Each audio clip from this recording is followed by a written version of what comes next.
지난 시간까지의 이야기 총체적으로 말씀드리겠습니다. 이 프로그램은 총 15강으로 되어 있습니다. 15강으로 되어 있는데 5강씩 나눠가지고 저희가 준비를 했는데 기획은 제가 이 관장님 도움을 받아서 제가 직접 했습니다. 전체적으로요. 우리가 한글에 대해서 많이 안다고 생각하지만 사실 구체적으로 바라볼 시간이 없었어요.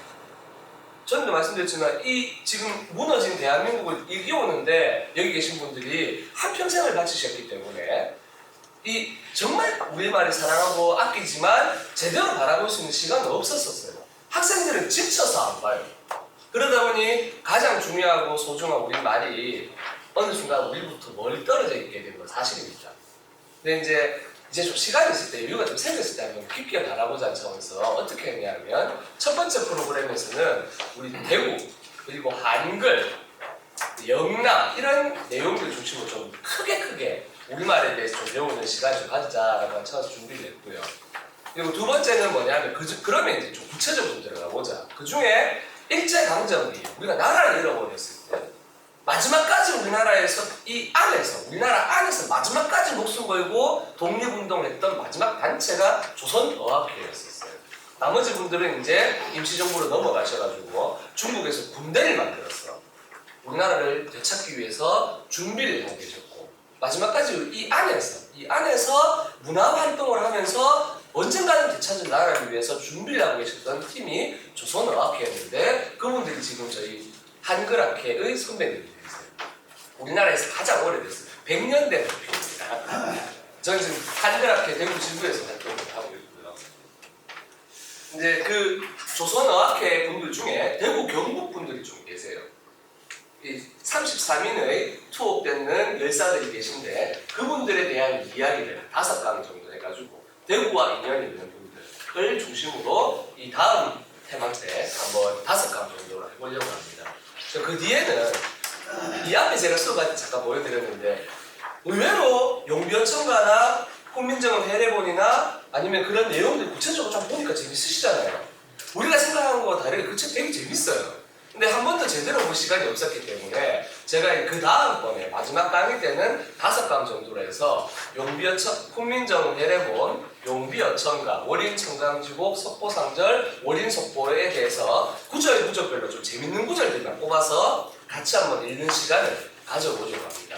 그렇게 하다 보면 좀 깊게 알 수 있으니까 이 뒷부분에 또 나옵니다. 아직 제가 이 뒷부분 강의 이 자료를 안 만들었는데 그런 식으로 이제 준비가 되어 있으니까 좀 시간을 내셔서 오셔서 같이 좀 공부도 하시고 또 그 얘기를 하다 보면 여기 계신 선생님들이 저보다 더 많이 하시는 것도 있어요. 그럼 또 알려도 주시고 그래서 서로 이야기를 나눠가다 보면 용학도서관의 프로그램을 바탕으로 대구가 정말 한글 문화도시가 되어갈 수 있지 않을까 하는 생각을 좀 해보고 있습니다. 제 개인의 힘으로는 아무리 자기가 글을 많이 읽어서 소용없는 거거든요. 여기 계신 선생님께서 들어보시고는 와가지고 그거 맞더라 라고 말씀을 해주세요. 그 말씀의 힘으로 이 우리말에 대한 이 영향력이 다시 커져가요. 그래서 지금까지도 나라에 대해서 큰일 하셨지만 이제 또 소일거리 삼아서 우리말을 지키는데 좀 도움을 주셨으면 합니다. 지금까지는 이제 또 막 전문적인 내용을 많이 다뤘다면 오늘은 이런 얘기를 한번 해보려고 합니다. 우리가 소설 같은 거 읽다 보면요 작품의 내용을 아는 것도 중요하지만 이 작품을 정말 좋아하게 되면 누가 궁금해지냐면 작가가 아주 궁금해집니다.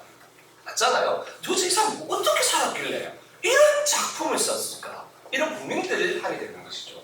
그때 이제 작가에 대한 관심을 가지게 되는데 우리 한글에 대해서 지금까지 많이 앞에 한 4시간 정도, 한 3시간 정도 보셨잖아요. 이쯤 되고 나면 이제 좀 생각이 좀 생기실 거 아니에요. 원래 세종대왕님 좋아하셨겠지만 더 애틋해지셨을 거라고 저는 믿습니다. 그래서 더 많이 오고 계신 거라고 생각합니다. 그래서 근데 우리가 실제로 세종대왕님에 대해서 잘 모르잖아요. 특히 이분이 영남, 대구 경북과 어떠한 인연을 갖고 계신가에 대해서 잘 모르신다라는 것은 제가 좀 느꼈어요. 그리고 이런 얘기 해드리는 거 되게 좋아하세요. 그래서 오늘은 준비했습니다. 세종대왕님과 우리 영남의 어떤 인연이 있는지 그 이야기를 오늘 2시간에 걸쳐서 한번 풀어가 보려고 합니다.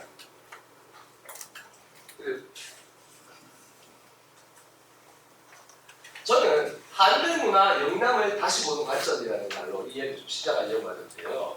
흔히 이 한글을 접근하는 방식이 3가지가 있습니다. 하나는 뭐냐면은 한글을 창제자 중심으로 보는 거예요. 세종대왕님이라고 하는 인물 중심으로 한번 접근해 보는 방식이겠습니다. 두 번째는 전승자 중심으로 접근해 방식입니다. 이게 뭐냐면은 다음 두 번째 테마인 조선어학이라는 거예요. 물론 많은 분들이 한글을 보존하고 아끼는 데 참여해 오셨지만 일제강점기에 진짜 이제 우리나라 말을 쓸 수 없는 상황이 되었을 때 목숨 걸고 우리말을 지켰던, 그래서 식민지가 되었던 전 세계 국가 중에서 식민지에서부터 광복을 한 이후에 전 세계에서 유일하게 자신의 모국어를 완벽하게 보존한 유일한 민족, 우리 대한민국이에요. 다 잃어버리고 이상한 말들이 돼요. 원래 있는 말과 그 지배를 받으면서 했던 말이 섞여가지고 새로운 유형의 크레졸어라고 하는 특이한 말들이 만들어지게 되는데, 오로지 우리 한국만 완벽하게 우리말을 찾았어요. 그리고 전 세계에서 지금 현재 그런 식민지 국가가 됐던 나라 중에서 유일하게 모국어로 학문을 할 수 있는 나라, 유일한 나라예요. 그래서 전승자 중심으로 조선어학회라고 하는 사건을 중심으로 다음 또 테마가 있을 수 있고, 그 다음에는 한글 문화유산. 지난 시간에 한번 보셨잖아요. 대구에 지금 보존되어 있는 이 현풍 박시영관이라고 하는 편지가 굉장한 거예요. 그런데 대구에 이런 게 있다는 사실 잘 모르시는 거죠. 근데 오늘은 제가 창제자 중심으로 한번 이 이야기를 풀어나가 보려고 합니다. 최근에 한글을 가지고 이런저런 것들을 많이 만들려고 노력을 하고 있는데 잘 안 되고 있어요. 대구시가 문화체육관광부에서 예산을 내려가지고 그 전국에 있는 작은 어떤 이야기를 엮어서 관광 코스를 만들고 있습니다.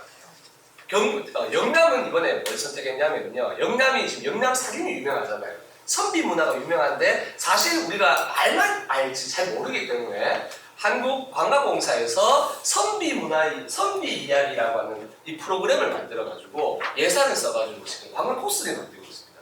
저는 이 코스 안에 꼭 들어갔으면 하는 게 뭐냐면 한글 문화유산과 관련된 거예요. 한글과 관련된 이야기를 하다 보면 저절로 선비 이야기가 나오게 되어 있어요. 그래서 선비 이야기 투어에다가 우리가 오늘 아직 이런 거 없는데 우리가 오늘 이야기하려면 이런 방식으로 한글과 관련된 좀 콘텐츠도 좀 만들어보면 어떨까? 밥사도 같이 가보고 비리의 문학으로 한번 풀어보면 어떨까 하는 생각을 하고 이제 시작을 하게 되었습니다. 이 대구에요, 한글과 관련된 여러 가지 자료들이 있는데 제가 최근에 이 청년들과 함께 몇 번 답사를 좀 다녔던 코스를 말씀드리는데요. 우선 제가 있는 경북대학교가 북부의 좀 중심지예요. 경북대학교 안에는 여러 가지 관광 보물들이 지금 있는데 잘 몰라요. 여기 계시면서 대부분 분들이 이 경북대학교 박물관이 자기가 가지고 있는 이 보물 공개를 잘 안 해요. 근데 안 하는 이유가 뭐냐면요. 경북대학교 박물관 안에 있는 물품을 팔면은 경북대학교가 3개 정도 지을 수 있어요. 이유가 6.25 때 국립중앙박물관이 급히 필요로 오면서 그 모든 물건을 경북대학교에 갖다 놨었거든요. 근데 전쟁 끝나고 난 다음에 돌아갔는데 몇 개가 거기 남은 거예요. 그 박물관에. 근데 문제는 이제 남을 수밖에 없었던 이유가 뭐냐. 급히 내려오다 보니까 목록을 못 만들어놓고 갖다 막았어요. 내중에 가보니까 몇 개가 없어요. 그래서 저희 박물관에다가 야, 그거 돌리도 했는데 너 그거 확인 가능하면 가져가라 이렇게 된 거예요.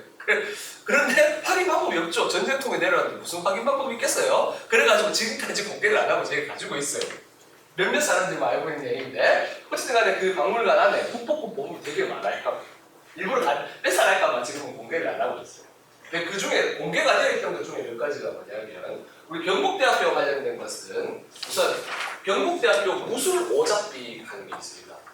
한글이 만들어지기 전에요. 신라시대나 고조시대에는 한자를 이용해서 우리말을 표기를 했어요. 세종대왕님께서 하셨던 말씀 잘 들어보면 되게 재밌습니다. 나란 말씀이 뒷기에 달아 문자어로 서로 삼았디 아니야 했어요.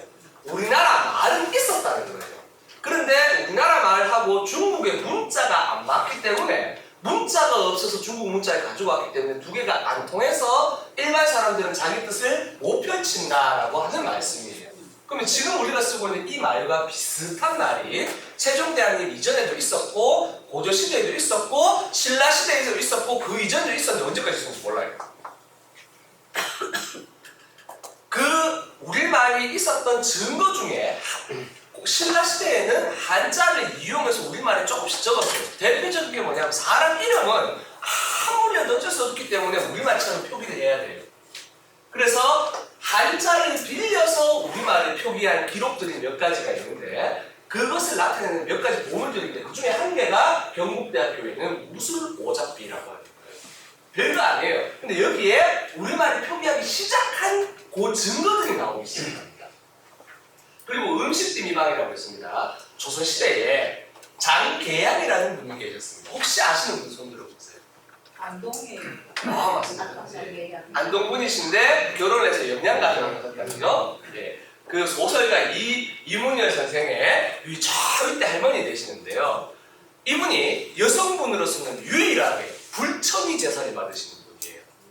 불천이 제사가 뭐냐면은 조선시대에는 보통 4대까지 제사를 지냅니다. 여러분 그건 잘 아시잖아요. 4대까지 제사를 지내시는데 유일하게 국가에서 임금이 명을 내려가지고 이분은 종신토록 이 가문이 존재하는 날까지 제사를 지내라! 라고 이렇게 허락을 하거나 명을 내리는 경우가 있어요. 이걸 불천이 제사라 그래요.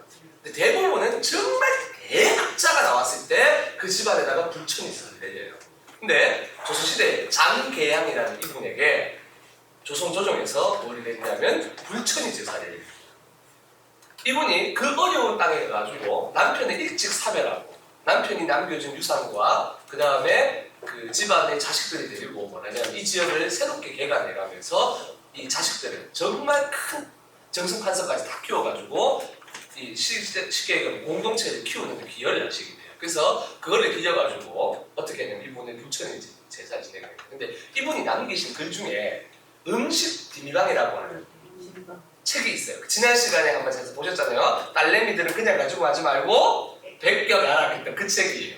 이 책이 굉장히 중요한 책이라서 지금 유네스코 세계 기록유산에 등재가 되었는데 그 책을 처음 발견해서 연구한 곳이 경북대학교입니다. 그 책을 연구하신 분이 지난 시간에 강의하셨던 분이세요. 그분 연구로 말미암아 이게 세계 기록유산으로 등재가 되었어요. 그리고 제가 요 앞에 시간에 발표했던 합부훈민정음도 어디서 발견되었냐면 경북대학교에서 발견이 되었습니다. 중부에는요, 이 해례본이 발견되고 난 다음에 첫 강의 때 말씀드렸지만 이 책이 발견되고 처음 복사를 했던 지역이 중부 지역입니다. 그리고 오늘 이야기를 하게 될 달성토성도 세종대왕님과 인연이 굉장히 깊은 지역이에요. 달성공원이에요.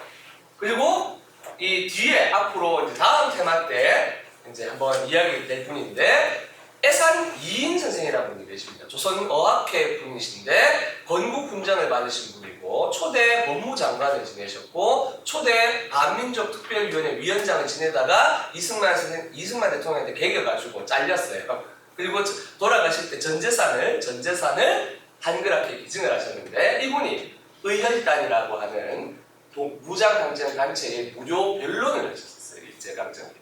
일본에 가가지고 유학을 해서 변호사가 되어서 한국에 돌아와서 3,000회 이상의 독립운동가 무료 변론을 하고 마지막 1943년도에 조선어학회 사건으로 잡혀 들어가서 죽을 고비를 넘기고 광복을 한 바람에 극적으로 살아나신 분이에요. 한국의 법을 만드신 분. 그분이 태어나신 곳이 중국 사일동이에요. 그래서 이 중국에 그런 어떤 또 유적이 있고 수성구에는요. 어제 지난 시간에 보셨던 현풍각 시험관은 달성군에서 발견이 되었습니다. 근데 이 책이 워낙 중요한 것이다 보니까 현풍각 씨 집안에서 이 책을 보존하기가 어려워서 이 책을 어떻게 했냐면은 현재 수성구에 있는 국립대구박물관에 기증을 하셨습니다. 그래서 현풍각 시험관이 지금 국립대구박물관에 소장되어 있습니다. 수성구도 소장지로서 한글 문화에서 답사지가 될 수 있고 출토 지역도 뭐가 될 수 있냐면 답사지가 될 수 있습니다. 그리고 앞으로 이제 2022년이 되면 대구에 말씀드렸던 것처럼 이 갈송미술관이 수성구에 만들어질 수 있는데 그렇게 된다면 또 수성구가 새로운 또 한글 문화유산의 답사지가 될 수 있습니다. 그리고 이제 달성군에는요. 조선어학회에서 사전 편찬을 주도하셨던 주시경 선생님의 학문을 이으신 선생님이 두 분 계신데 한 분이 환산 이윤재 선생님이고 한 분이 외솔 최연배 선생님이세요. 외솔 최연배 선생님은 많이 알려져 계세요. 국문학자로서 대한민국이 다시 건국을 하고 난 이후에 광복을 하고 난 이후에 그 제자들이 서울대에 많이 들어가가지고 최영대 선생의 학문을 이어서 지금 대한민국 문법을 만들었기 때문에 최영대 선생이 많이 알려져 계신데 그분 이전에 조선어학회 사건 때 옥사하신 분이 계신데 그분이 누구냐면 한산 이윤재 선생님이세요. 이분이 우리가 알고 있는 최초의 주식영 선생 사전인 글모가 말모의를 모아서 완성하셨던 분이에요. 근데 조선어학회 사건 때 결국에는 옥사하세요. 근데 그때 당시에는 너무 어려운 환경이다 보니 이분이 돌아가시고 난 다음에 묘를 야산에다가 그냥 방치를 했어요. 묻을 수가 없었어요. 그래서 아무 데나 묻어놨다가 조선어학회 분들이 어떻게 너무 가슴이 아파서 이분 묘를 자기들이 십시일 돈도 없는데 딱 어떻게 샀는데 십시일반 해가지고 그 묘소리 하나 정해가지고 그쪽으로 옮겨드렸어요. 그리고 그거를 갖다가 그 집안에다가 넘겨드렸는데 집안이 부도를 맞아버려요.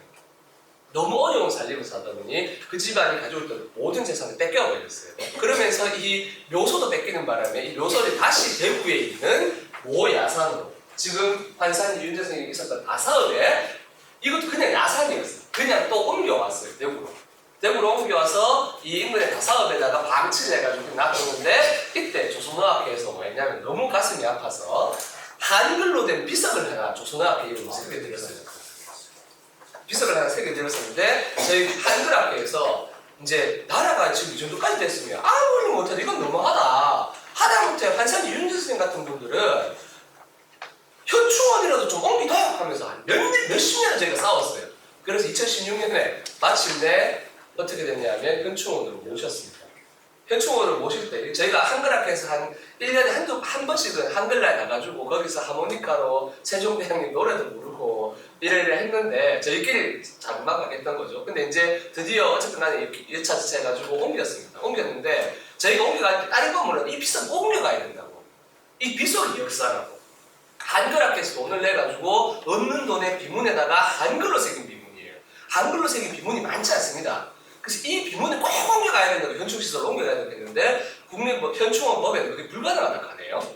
그래서 이거를 놔둔 거예요. 저희가 대구시에 가가지고 얘기를 했어요. 이거는 앞으로 두고 무조건 보물이다. 그러니 이것을 제발 어디 한 군데 옮겨가지고 좀 기념을 좀 해도 그걸 한 몇 년 얘기를 했는데 옮겨가고 난 다음에 호박이 낚였어요. 오늘 대구시 분이 안 계시니까 진짜 너무하다는 생각이 들 정도였어요. 비석 하나 옮겨가가지고 보존할 능력이 하다못해 국립대구박물관으로도 옮겼어야 되는데 안 옮겼어요. 그런데 어떤 일이 있느냐. 현충원으로 모시고 나니까 김천시에서 이 김천시 출생분이시거든요. 김천시에서 그 얘기를 알아듣는 거예요. 그리고는 어떻게 했냐면은 국가보훈처에다 얘기를 해가지고 저거 우리가 모셔올게 이래가지고 그래가지고 대구시에 날라가니까 대구시 거꾸로 개는 거예요. 실제로 그래서 2018년도인가 17년도인가에 고딱 하고 가져가가지고 거기다가 비석 하나밖에 없는데 가득히 지금 그 이윤재 선생, 한산 선생 그 현충 공원을 만들어가지고 비석을 거기다가 지금 모셨어요. 뺏겨붙는 거죠. 참 이런 걸 보고 나면 가끔씩 대구시에서 도대체 돈을 어디다 쓸까 하는 생각이 많이 들어요. 훈민정음 대례본 최초 영인지락 하는 것도 엄청난 사실이고 지금 한산 이윤재 선생 그 비석은 앞으로 두고 보물이 될 것인데 그런 거 다 뺏기는 거예요. 뺏기면서 현충 사업을 하고 있다고 하니 정말 이해가 안 되는 거죠. 그러니까 진짜 가가지고 제가 안 합니까? 뭐라 하지도 않았어요. 진짜 제발 좀 해달라고 갖다 빌었는데도 안 해줘요. 중구청에서도 안 해요. 대구시에서도 안 해요. 그래서 이제 떠나갔어요. 그래놓고는 늘 저희 보고 좋은 아이디어 없냐고 무슨 관광 코스 만들어 달라고 맨날 청년들한테 관광 사업비 내려가지고 이거 만들고 저거 만들라고 하는데 이렇게 좋은 것일 때 다 내버리고 엄한 걸로 얘기를 하는 거죠. 선비문화 이야기 만드는 코스에 이거만큼 좋은 게 있습니까? 그게 조선의 선비 정신 아니에요? 나라를 잃어버리고도 목숨 걸고 마지막까지 우리말을 지키겠다고 목숨 내어놓고 싸우는 그게 진짜 선비 정신이잖아요. 그걸 다 없애두고 자기들 눈에 들어오는 것을 우선해야 된다. 조선의 선비 정신이 없었다면 과연 이분들이 목숨 걸고 마지막까지 그렇게 못하죠. 밥 굶어가고 내 가족 죽어가는데도 내가 그 돈 가지고 와서 우리 가족 다 바꾸고 사전 만들어야 된다는 이해가 하시는 분들 선비 정신이 아니겠어요. 근데 영남의 선비정신을 이야기하면서 정작 중요한 것은 다 놓치고 있다. 너무 안타깝다. 그리고 이제 영남으로 이거 좀 넓히면 이렇습니다. 금방 말씀드렸던 지금 음식 비밀방은 어디서 나온 것이냐면 영양군에 있는 두들마을에서 나왔습니다. 지금 가면은요 저희가 이거 하면서 연구를 해가지고 그 음식 조리법을 하나하나 현대어로 번역을 했는데 지금 두들마을에 가면 그 음식을 바로 재현해요. 음식 하시는 분하고 저희가 협업을 해가지고 이제 완벽하게 재현을 해가지고 그래서 지금 뭐가 됐냐면 등재가 된 거예요. 그래서 여기도 한번 꼭 가보시면. 그리고 거기 가면 이문야 선생님 그 집에 한 번씩 오세요. 네. 후배들 그 후성기 사시고. 저는 가가지고 음식 비밀방 보러 갔다가 그날 운이 좋아가지고 그 이문야 선생님 만났었어요. 그리고 청송군에 가면 지난번에 말씀드렸던 것처럼 세종대왕님의 아내분인 소헌왕후의 고향이 소헌왕후님의 고향이 여기 청송군에 있습니다. 그리고 영천시에 가면 조선 이 다섯 번의 5테마 중에 하나인데 김범린이라는 분이 계세요. 초대 검찰총장을 지내셨고 동국대학교 총장을 지내셨는데 이분이 조선어학회 분이셨는데 영천신량 분이세요. 근데 신량에서 태어나셨는데 독립운동을 어디서 하셨냐면 부산에 가서 하셨어요. 이분이 최연배 선생님하고 뜻을 맞춰가지고 부산에 가가지고 범어사에 있는 스님들과 함께 힘을 합쳐서 부산의 3.1운동을 주도하게 됩니다. 그리고 아내 한명훈 선생님과 더불어 양대 불교 문화운동을 일으켜가지고 조선 일제강점기에 우리나라 불교 혁신운동을 주도하셨던 분이에요. 그래서 이제 동국대학교 초대 총장이 되셨습니다. 그런 분이 계시고 영천시는 전혀 몰라요. 아예 몰라요. 이런 분이 계신다는 사실. 그리고 성주군에 가면 이건 좀 요즘에 최근에 많이 알려졌는데 세종대왕님의 자녀분이 왕자님들의 태어났을 때 잘랐던 태씨. 이 태이 잘라요. 옛날에는 태도 중요하기 때문에 태를 함부로 버리지 않았어요. 그래서 이 태를 보관을 하는데 그 태씨를 성주군에 가면 지금 만들어서 안치를 해놓고 있습니다. 제왕자 태씨 이렇게 되어 있고요. 그리고 김천시에는 아까 말씀드린 것처럼 한산 이윤재 선생님 출생지는 김천이에요.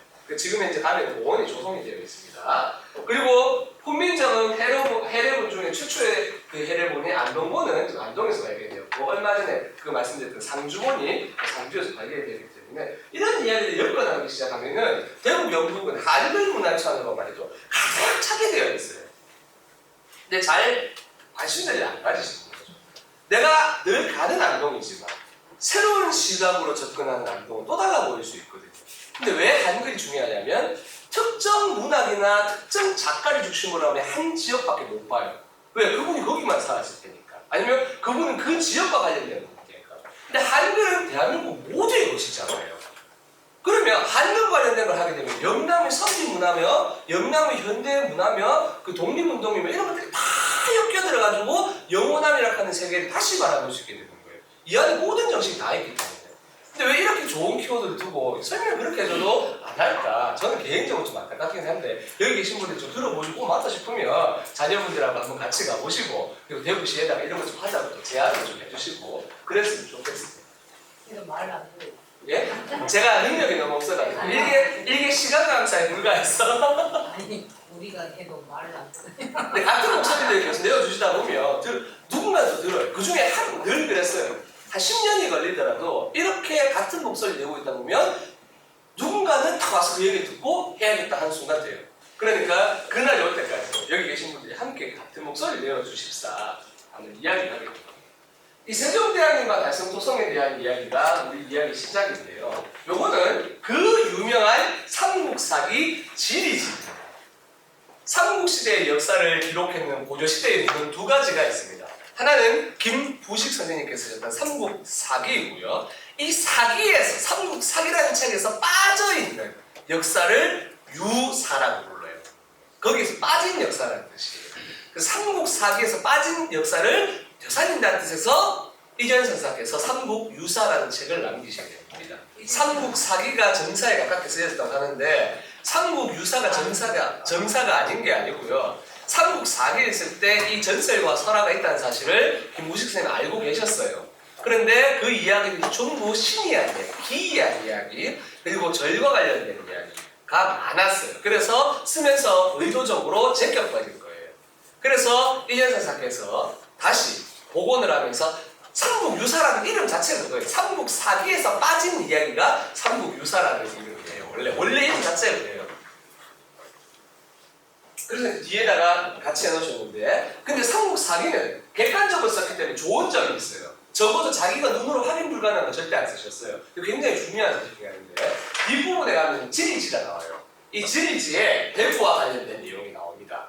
어떤 내용이냐면 이렇게 나옵니다. 신라의 지명으로서 대구는 달구 화현이라고 나옵니다. 요게 불화자거든요. 근데 옛날에 한글이 없던 시대에 저렇게 글을 썼어요. 불을 적어야 되는데, 불을 적어야 되는데 불이라는 단어가 없는 거예요. 그럼 어떻게 쓰냐 하면 어떻게 쓰는지 아십니까? 불화자를 적어놓고 읽을 때 불이라고 읽는 거예요. 여기 사투리와 관련된 재밌는 게 있습니다. 조선시대 17세기까지만 해도 물불풀이였어요. 물불풀이 아니고 물불풀이였어요. 그러면 지금 불이 옛날에는 뭐였겠습니까? 불이었겠죠? 근데 경상도 사람들이 하고 구분 갑니까? 안 갑니까? 안 가죠? 그러니까 불이나 벌이는 똑같은 거예요. 그래서 달구 불이라고 적어요. 그러면 경상도 사람들 귀에 들고 그게 다 뭐예요? 달구 벌로 들리는 거죠. 이때 달구는 닭이라는 뜻입니다. 불은 벌판이라는 뜻이에요. 그래서 이거는 닭벌이라는 뜻이에요. 신라의 왕성 옆에 있는 제일 큰 숲 이름이 뭡니까? 계림. 그걸 우리말로 바꾸면 뭐예요? 닭벌.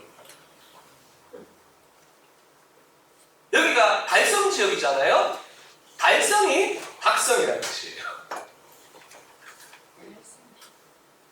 달구할 때 달이라고 경상도 방언에서 달이라고도 하지만 달이라고도 하거든요. 그러니까 닭 다 같은 말이에요. 달구. 그러다가 이 이름이 옛날에 달불성이라고도 적혀 있습니다. 불자로 적혀 있는 이유는 이게 불이나 벌이나 다 비슷하기 때문이에요. 요렇게 적혀 있습니다. 그러다가 신라 경도관 때 이름을 대구로 바꾸는데 이때 언덕붙자에 써서 바꿔놓습니다. 이 대가 조선시대까지만 해도 다이예요. 대라고 있지 않고 그때는 이중모음이었어요. 다이입니다. 다이. 그럼 다이의 앞에 있는 다와 뒤에 있는 구가 합치면 뭐가 됩니까? 다구. 그럼 그게 뭐예요? 다이예요. 요게 대구. 요렇게 적어놓으면은 글자 뜻은 좀 이상하잖아요. 소리는 비슷한데 뜻은 좀 이상하니까 뜻을 좋게 바꿔주려고 소리도 비슷하고 뜻은 좋은 걸 써서 큰 언덕이라고 해가지고 대구로 바꿔놓은 거예요. 요게 경도강 때 있었던 일입니다. 그런데 이렇게 해서 대구를 한참 동안 써오다가 조선 영조 임금 때에 이 영남 살인들이 상소를 올립니다. 임금님에게. 예, 이 언덕 군자는 공자님의 함자이시니 감히 쓸 수가 없다. 그러니 이 이름 옆에다가 마을자를 붙여서 쓸 수 있게 이름을 바꾸어 주십시오 하면서 영남 살인들이 상소를 올립니다. 근데 영조님께서 읽어보시고 택범소여가지고 행정식 하면서 너! 해버리세요. 근데 그렇게 했지만 영남에 있는 분들이 스스로 자기 이름을 바꾸어 쓰기 시작합니다. 그래서 17, 18세기까지는 이 두 가지가 같이 쓰이다가 지역에 있는 사람들이 하도 언덕 숫자에서 이 구자로 바꿔보니까 이제는 대구 이름이 이렇게 바뀌어버립니다. 그게 대구의 지명이 만들어지게 된 배경입니다. 큰 언덕이라는 뜻이 아니고요. 원래 달구라는 말을 다른 방식으로 씁니다. 닭구예요. 닭이라는. 신라시대의 닭은 봉황과 같은 뭡니까? 신수였습니다. 그래서 화랑들이 그 새깃털, 닭깃털을 갖다가 위에다 꽂고 다녔잖아요. 새는 굉장히 신선한 것이 그 중에서 닭이 제일 신선했어요. 그래서 닭이 봉황하고 같다는 것을 어떻게 알 수 있느냐? 우리가 용봉이라는 말이 많이 쓰는데 보통은 개용산할 때 용용자는 쓰는데 닭개자 쓰잖아요. 개용할 때 개가 봉황이라는 뜻이에요. 지금은 닭을 아무 때나 먹지만 그때는 닭이 굉장히 신선한 존재였어요. 이 신라는요, 오악산에 있었습니다. 신라를 중심으로 해가지고 오악산에서는 대구가 신라의 역사로 치면 굉장히 중요한 역사를 가지고 있습니다. 신라 말기쯤 되면요, 나라의 국군이 쇠하기 시작하니까 천도를 계획을 하는데 그때 어디로 하려고 했는지 아세요? 대구로 하려고 했어요. 실패했어요. 그래서 나라 망했죠. 그때 대구를 하려고 한 여러 가지 이유도 있었지만 저는 아마 지명으로 봤을 때 무슨 이유가 있었던 것 같아요. 신라의 지명하고 저희 지명 경주 지명이랑 저희 지명이랑 비슷한 게 되게 많아요. 신라의 월성 지역 있잖아요. 무슨 월자입니까? 달월자잖아요. 우리말로 이러면 어떻게 된 거예요? 달성이다. 우리가 뭐가 있어요? 달성 있잖아요. 우리 달구죠? 거기 계림 있죠. 이런 거 되게 많아요. 그러니까 어떤 연관관계가 분명히 있었던 것 같아요. 그런데 아직까지 확실히 증거가 안 되어 있어서 발표는 못하고 있습니다. 근데 분명히 연관성은 있었을 것이라고 보고 있습니다. 진량 지역이 그때 당시에 압독국인데 압독, 압당이라는 뜻이에요. 닭 앞이라는 뜻이에요. 그런 것들로 봤을 때 뭔가 이유가 있었을까라고 보는데 가장 결정적 근거가 뭐냐면 옛날에 천자는 하늘의 제사를 지냈어요. 그거 아무나 못 지내요. 천자이기 때문에 하늘의 천손이기 때문에 하늘의 제사를 지내요. 원래 우리 민족은 하늘의 제사를 지냈었어요. 그런데 이 중국이 커지고 나니까 함부로 하늘의 제사를 못 지내. 하늘의 제사를 걸리면 전쟁이 돼요. 그게 제후국이 되었다는 증거예요. 하늘의 제사를 안 지내겠다라고 하는 거예요. 제후가 되었다는 게. 근데 어쩔 수 없이 우리나라가 약해져가지고 제후국이 되었어요. 그러면 이제 하늘 다음으로 높은 게 뭐예요? 바다랑 산이에요. 그래서 신라시대에는 어디다가 제사를 지냈냐면 산에다가 제사를 지냈어요. 그 신라의 중요한 오악산이 있는데 그게 뭐냐면 북악 태백산, 남악 지리산, 서악 계룡산, 동악 토안산, 그리고 중악이 팔공산이었어요. 알고 계셨어요? 우리 팔공산이 신라시대의 제일 중요한 산이에요. 한 번도 그런 얘기 못 들어보셨죠? 근데 이때 신라시대의 팔공산을 뭐라고 불렀냐면 아버지산이라고 불렀어요. 전라도에 가면요 어머니산이 있어요. 모악산이 있죠. 전주 모악산, 금산의 모악산, 그리고 대구의 부악산이 있어요. 짝을 이루거든요. 그렇게 불렀던 이유가 있는 것 같아요. 그리고 미륵신앙이 둘 다 강성하게 생깁니다. 금산사하고 동화사가 둘 다 원래 미륵신앙이에요. 그리고 연계가 되어 있어요. 금산 미륵부를 칭견하셨던 진표율사의 법신이 어디로 옮겨오게 되냐면 동화사에 와서 그 뭐가 되냐면 지금의 동화사가 되었기 때문에 이 법맥으로 이어져 있어요. 근데 그 금산사에 누가 있었냐면 견훤임금이 아들한테 유배를 당해가지고 견훤임금이 어디가 있었냐 금산사에 가 있었어요. 근데 금산사하고 동화사하고 친했어요. 그러니 어떤 문제가 발생했느냐? 신라를 치고 돌아오는 길에 대구에서 왕건하고 전투를 하는데 팔공산 전투할 때 왕건 임금이 동화사에다가 도와달라고 얘기를 했는데 동화사에서 도와줘버려요. 그리고 누굴 도와주는 줄 아세요? 견훤 임금을 도와줍니다. 그래서 견훤 임금이 왕건 임금 박살내버리는 거예요. 여기서 동화사가 도와줘요. 근데 그 동화사가 미륵신앙으로 그때 당시에 진표율사인 전라도 금산사하고 서로 인연을 맺고 있었어요. 정치적으로. 근데 그런 걸로 봤을 때 신라시대에 이 부악이라는 이름을 아무나 붙이지 않거든요. 아버지산이라는 이름을 함부로 붙이지 않아요. 중악이면서 부악이다. 그리고 제사이 중요한 제사를 지내던 곳이다. 분명히 우리 대구 지역이 이 신라시대 때부터 굉장히 중요한 역할을 가진 것 같아요. 우리는 잘 모르지만 팔공산 굉장히 큰 산이에요. 지도를 보시면 아시겠지만 대구랑 그 다음 저 위에 있는 영천지 이쪽으로는 영천지역 여기로는 그 어디죠? 군위 지역하고 쫙 연결이 있어요. 엄청나게 큰 산이에요. 굉장히 커요. 산이 되게 크고요. 이런 걸로 봤을 때 분명히 대구가 뭔가 인연이 있었을 텐데 그 중에서 지금 남아있는 증거가 뭐냐면 요거예요. 이 달성토성은 최근에 와서 관심을 받고 있는데 역사적으로 주목을 받기 시작했는 거는 세종대왕님 때부터였어요. 여기에는 고려말의 충신이었던 정몽주 선생의 수석은 아니다. 수제자급에 들어갔던 분 중에 서칭이라는 분이 계셨어요. 근데 정몽주 선생이 마지막에 돌아가시고 이제 그 제자들이 아무도 관직으로 나가지 않았잖아요. 이 서칭이라는 분도 고향 땅에서 계속 공부를 하셨는데 대구에 계셨는데 달성 서씨가 이때 세 거지를 어디에다가 쓰고 있었냐면 대구에 두고 있었어요. 요게 달성공원의 지금 모양입니다. 대구는 옛날에 요 달성공원 정도 크기였었어요. 달성토성지역. 저기가 군사작전을 펴기에 굉장히 좋은 지역이에요. 만들어지기는 신라시대 때 만들어진 것으로 지금 보고 있습니다. 근데 한동안 방치가 되어 있었는데 세종대왕님께서 4군 육진을 개척하고 그러니까 남쪽으로는 새로 일본의 쳐들어올 것을 대비해가지고 군령을 정비를 합니다. 경상도 지역의 군령을 정비하면서 미사일 특파를 해가지고 대구 경북 지역에 돌아다니면서 제일 좋은 앞으로 우리 군 진영이 주둔을 하면서 이 지역을 관찰하기에 가장 적합한 최적지가 어디냐라고 찾으라고 명을 내려가지고 전국 방방곳곳을 경상도에 다 돌아다니다가 딱 와서 봤는 데가 저기였어요. 기가 막힌 거예요. 이미 성이 다 만들어져 있고 언덕이 있고 그하고 안에 살림이 다 있고 근데 안 좋은 점이 하나 있는 거예요. 누가 살고 있어요? 달성서씨 문중이 잘 살고 있는 거예요. 그래서 세종대왕님께서 이때 선친 선생한테 연통을 했어요. 야, 우리가 지금 국가 새로 시작하면서 정비를 좀 하면서 군령을 그것도 좀 만들고 싶은데 그거 진짜 못하더라. 너 그 땅 우리한테 좀 팔면 안 되겠나? 내가 좀 사고 너가 좋은 돈 좀 줄 테니까 너 여기 좀 옮기라 하면서 이야기를 했는데 선친 선생님께서 어떻게 얘기하시면 이렇게 얘기하시는 거예요. 나라에서 쓰신다는데 그냥 드리겠습니다. 영광입니다. 그런데 점이 하나 있습니다. 한 3년 정도 흉작이 되어서 지역에 있는 백성들이 너무 어려워하는데 그때 당시에는 세금을 환곡이라고 했습니다. 환곡률이 너무 높아서 백성들이 너무 힘들어하고 있으니 이 땅을 그냥 드리겠습니다. 제발 몇 년만이라도 간청드리니까 이 환곡률을 조금만 낮춰주십시오라고 청을 넣었습니다. 세종대왕이 그걸 들으시고 실록에 나온 내용이에요. 진짜 대단하다. 이야 진짜 감동 먹었다. 야 너 그 땅 일단 내가 필요하니까 살게. 샀어. 그리고 지금 앞상 앞에 있는 이 모든 지금 달성서신 분들이 그때 만들어진 거예요. 땅 다 넣어라. 대구의 땅을 다 줘버려. 달성서신 그렇게 문중에 땅이 늘어날 거예요.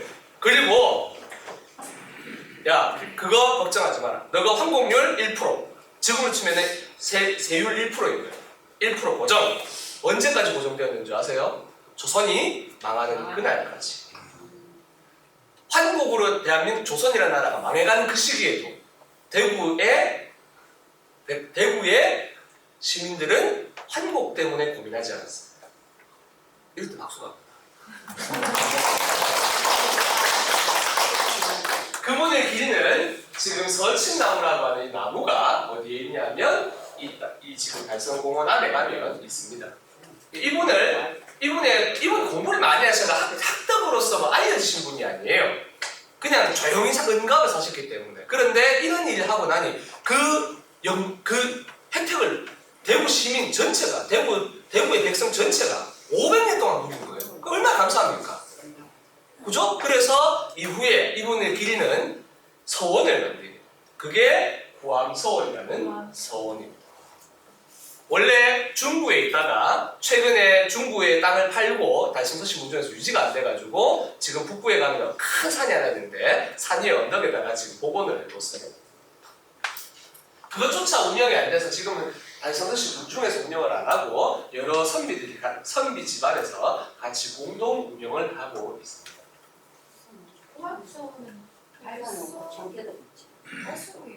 아닙니다.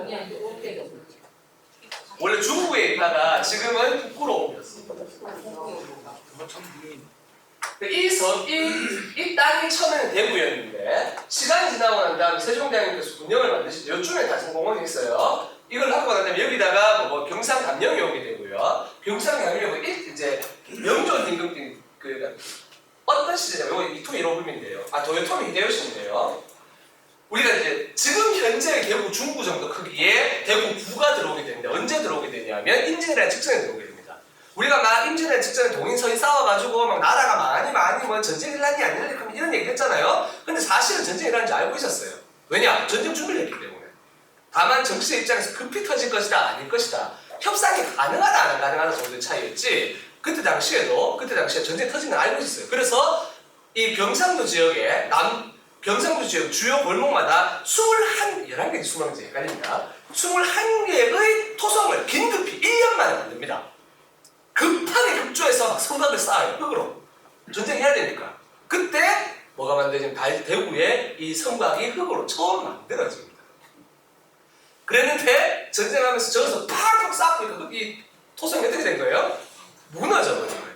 그랬다가 전쟁 끝나고 난 다음에 한 150년 정도 그러고 난 다음에 영종조 임금님 시대에 와가지고 이 지역이 군사적으로 중요하다는 사실 다시 한번 인식하시고 흑성이 무너진 것을 복원을 하는 과정에서 이제는 흙으로 쌓지 마라. 돌로 쌓아라 하면서 대구의 부성이 돌로 읍성으로 처음 만들어지게 됩니다. 그게 지금 현재 부성이 우리가 알고 있는 대구 읍성이라는 거예요. 최근에 답사코스가 만들어지고. 그랬다가요, 일제강점기예요.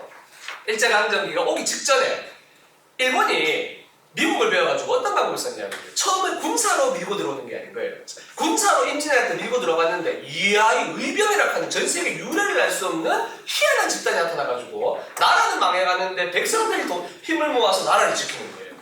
그래서 군사적으로는 못 이긴다. 이건 작전이 잘못됐다는 생각을 하고 300년 동안 전략을 다시 짜가지고 어떻게 했냐면 빚을 주고 나라에 빚을 지어가 명분을 만들어서 이거 뺏어보자라고 하는 방식으로 우리나라에 새롭게 작전을 펴게 되는데 그 작전을 일찍 눈치챘던 곳이 대구였어요. 그래서 빚 때문에 나라가 뺏길 수 있다는 생각을 해서 대구에서 무슨 운동이 일어났습니까? 국제보상. 그럴 수 있어요. 저는 한국이 분명히 좋다고 생각해요. 여기는 돈 걱정을 안 했단 말이에요. 세금 걱정을 안 했단 말이에요. 그 감이 있는 거예요. 양념식 같은 거 일어나고. 그 감에 의해서인지 어떤 건지 모르겠지만 하여튼 여기서 국제보상이 일어나니까 이토 히로부미가 어떻게 했냐면 자신의 친일파 양자였던 박중량이라고 하는 박작백이라고 하는 아주 삐리리 새끼가 있습니다. 좋은 말 해주고 싶지 않은 사람이에요. 이토 히로부미의 양자였는데 한국인이었어요. 조선인이었어요. 이 사람이 급히 대구의 서기관으로 특파를 합니다. 그리고 와가지고 어떻게 하냐면 이렇게 하는 거예요. 대구에 국제보상운동을 한 사람들이 대구 팔대갑부의 집안이었어요. 그 집안에는 이상화 선생님 집안도 있는 거예요. 그래서 이 사람들 만나가지고 야 그렇게 하지 마라. 우리가 돈 많이 줄게. 너 이거 다 팔아라. 너 우리 이거 몇십 배 쳐줄게. 팔아라. 했는데 택도 없다는 얘기를 하는 거죠. 까부하자는 얘기가 없어. 내가 너한테 너만 까닥까 이렇게 하니까 알았어. 꼭 있어봐. 하고는 어떻게 했느냐. 이분들의 이 8대 가문이 주로 4대 문 앞에 땅을 가지고 있었어요. 그때나 지금이나 부동산 대장이 대장인 거예요. 들고 나는 문 앞에 땅을 가지고 있었기 때문에 잘 살았단 말이에요. 그러니까 이 사람들이 망하게 하기 위해서 방법이 뭐냐면 일본에서 돈을 써가지고 똥값이었던 그 성막 옆에 있는 땅을 다 사요. 일본 놈들이. 그리고는 성막을 어떻게 해버린 겁니까? 헐어버린 거예요. 그래서 국제보상운동의 탄력이 떨어졌던 거예요. 주요 가문들의 재산을 똥값으로 만들어. 그러면서 이것을 허물겠다고 고정임금한테 상소를 올리니까 고정임금이 그거 하면 진짜 내가 불이 다 뒤진다 하면서 다시 하지 말라고 협박을 했는데 결국에는 어떻게 한 거예요? 강제로 헐어버린 거예요. 그때 대구의 읍성이 사라지게 됩니다. 그리고는 고정임금께서 니 진짜 죽인다 하면서 했는데 이토 히로부미가 결국에는 쭉 하면서 그래가지고 못 죽이고 살아나요. 이런 사람들이 살아남아서 결국에는 친일파가 되게 된 거죠. 굉장히 가슴 아픈 이야기인데 이 대구 끝까지 잘 먹고 잘 살았어요. 지금도 잘 먹고. 그러니까 일본이 설마 그렇게 될 거라고 상상 못 한 거예요. 그리고 현재 보면은 절대 땅은 팔지 마라. 땅은 팔면 우리 모두가 죽는다. 땅은 못 팔고 그래. 그래서 마지막에 이걸 못 지키니까 지금은 서상돈 선생님이 욕을 많이 먹는 게 뭐냐면 돌아가실 때 그 재산을 어디다 이번 계산서 때문에 기부를 내고 천주교단에다 기부를 해서 집안에서 욕을 개같이 해요 지금. 근데 저는 시대 상황에서 그럴 수밖에 없었다고 생각해요. 그 재산을 집안에서 두고 있었으면 뺏겼어요. 그래도 정당한 뒷배가 누가 있어요? 서양이 있잖아요. 서구가 있기 때문에 함부로 못 뺏어가니까 제가 봤을 때는 이건 제 개인 생각입니다. 논란 대상이 있을 수 있습니다. 아마 그래서 천주교 재단에다가 기증한 것이 아닌가. 그리고 천주교 재단 실제 그 이후도 우리 대구 지역에서 많은 광복과 독립운동을 하고 하는 데다가 도움을 많이 주세요. 그러니까 그 돈이 독립자금에 들어가는 거죠. 그래가지고 이런저런 욕을 먹긴 하지만 저는 적어도 전체적인 흐름으로 봤을 때는 이건 욕할 것은 아니다라고 생각을 하고 있어요. 국제보상운동 그거 할 때 제일 먼저 돈을 내는 사람이 서상동이잖아요. 제 그 당시에 그 유명한 800원 가면은 얼마나 컸어요. 그걸 딱 내놔 놓이 다른 사람들도 이제 17만 맞고 그렇죠. 뭐냐는 분위기가. 근데 이제 그 이후에 이 자금의 운영 방법에 대해서 지금 논란이 조금 있기 때문에 제가 더 말씀드리지는 않겠습니다. 근데 저는 그래도 이분의 진심을 믿습니다. 적어도 그러니까 아닐 수도 있다는 거예요. 저는 믿습니다. 적어도 이게 그 윗대에서부터 계속 내려오는 바로 정신이 아닌가라고 생각하기 때문이죠. 자기 재산 하려고 했다면 하다못해 일제강점기 굳이 그 천주교 재단에다가 기증해야 될 이유는 없잖아요. 자기가 잘 먹고 잘 살 수 있는 게 많은데 그런 면으로 봤을 때 시대적인 상황 때문이 아니었나라고 조심스럽게 추측하고 있습니다. 아닐 수 있습니다. 그리고 이제 소나무의 이야기인데, 요거는 뿌리 깊은 나무라는 옛날에 드라마에 나왔던 소나무신데요. 전에 한번 말씀드렸잖아요. 요거는 지금 청송에 가면 마련되는 소나무 공원입니다. 나중에 시간 있으면 한번 가보시면 좋을 것 같아요.